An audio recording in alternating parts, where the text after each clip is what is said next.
Welcome. My name is Colleen Tauke and I'm the sewing specialist at Fons Porter. In this tutorial, I'm going to show you how to use the wedge template to make a variety of blocks.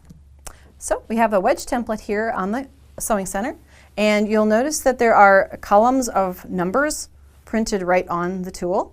And the first thing you'll find is the strip width that you can easily create a strip to cut a specific sized finished height to your wedge. So for instance, if we wanted to have a block that finished 5.5 inches, we could use a 6-inch strip.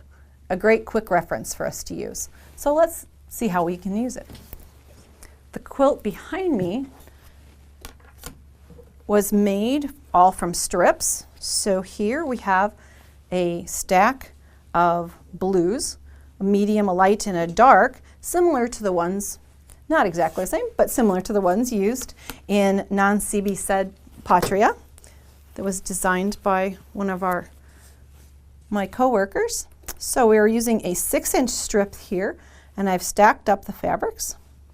And you want to make sure that you overcut a little, because we're going to come back and cut the second side.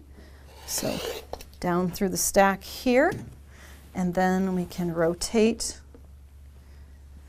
the stack of fabrics, line it up for the 6-inch strip width that we had originally, and come in and cut that piece away.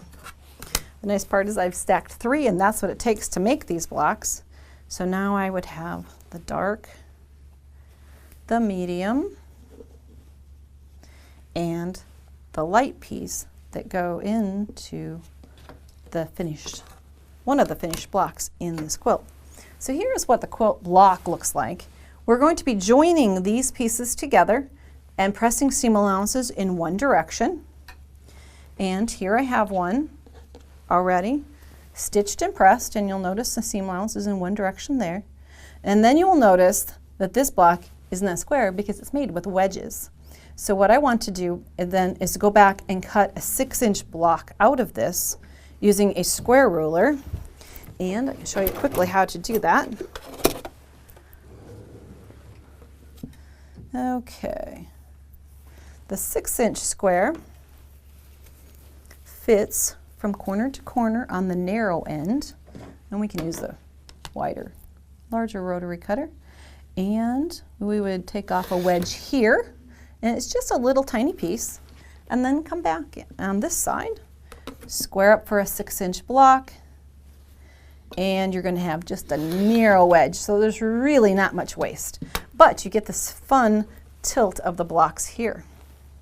So once you've created 4 of these blocks, you'll notice that it goes here and then rotates 2, 3, and almost over rotated 4.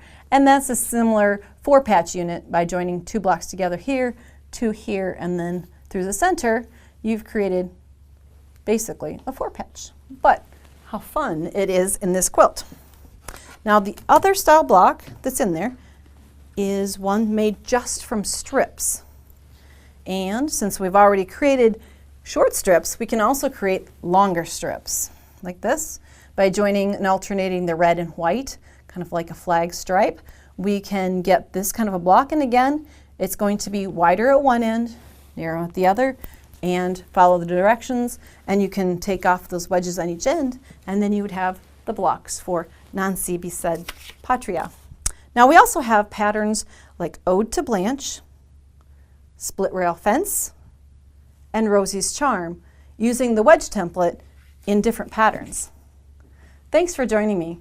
In order to purchase the wedge template and the patterns for these quilts, visit shopfonsporter.com today.